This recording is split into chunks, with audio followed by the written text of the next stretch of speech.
વિરામ બાદ ફરી એક વખત આપનું સ્વાગત છે સ્મિતા ભારત પર નજર કરીશું આગળના સમાચારો પર। રાજકોટ શહેરમાં સિટી બસ દ્વારા કરવામાં આવેલા ગમખ્વાર અકસ્માતમાં 4 નિર્દોષનો ભોગ લેવાયો। આ ઘટના બાદ એક મોટું અપડેટ સામે આવ્યું છે કે રાજકોટમાં સિટી બસના કોન્ટ્રાક્ટર ભાજપના નેતા છે। વોર્ડ નંબર 4 માં ભાજપના પૂર્વ મહામંત્રી રહી ચૂક્યા છે વિક્રમ ડાંગર, જેમની પાસે સિટી બસનો કોન્ટ્રાક્ટ છે। ભાજપ સાથે સંકળાયેલા હોવાથી વારંવાર વિક્રમ ડાંગરને કોન્ટ્રાક્ટ મળતો હોવાનું લોકો જણાવી રહ્યા છે। બસના ડ્રાઈવર કંડક્ટરની વારંવાર બેદરકારી છતાં વિક્રમ ડાંગરને સિટી બસનો કોન્ટ્રાક્ટ અપાતો હતો। રાજકોટમાં થયેલા આ ગમખ્વાર અકસ્માતને લીધે આખા ગુજરાતમાં અરેરાટી વ્યાપી ગઈ છે।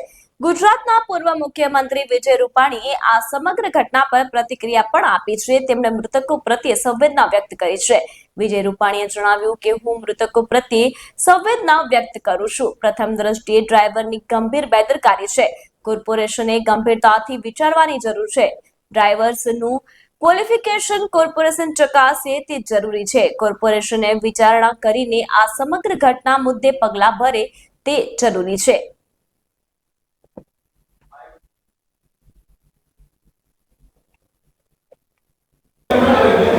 કોંગ્રેસ પક્ષ વતી હું શ્રદ્ધાંજલિ પાઠવું છું મૃતકોને, અને જે રાજકોટ મહાનગરપાલિકાનું તંત્ર, પદાધિકારી, અધિકારી ભ્રષ્ટાચારમાં વ્યસ્ત છે, એના હિસાબે આ બનાવ બન્યો છે। રાજકોટ મહાનગરપાલિકાને થોડા દિવસો પહેલાં કોંગ્રેસ પક્ષ દ્વારા મ્યુનિસિપલ કમિશનરને એક આવેદનપત્ર આપવામાં આવ્યું હતું કે બસના જે ડ્રાઈવરો છે એનું ક્વોલિફિકેશન, એનું ડ્રાઈવર લાઇસન્સ ચેક કરવું જોઈએ, એની ટ્રેનિંગ હોવી જોઈએ।